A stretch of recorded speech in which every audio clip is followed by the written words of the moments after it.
pimentón dulce para darle color y un poco del caldo del cocido para darle más sabor.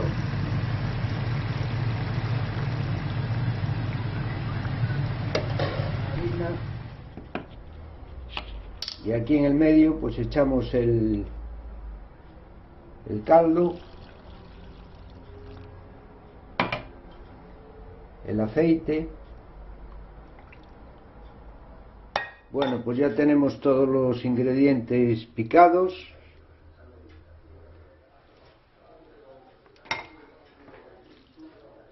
Esta ligera base de sofrito simplemente para que la empanada no nos quede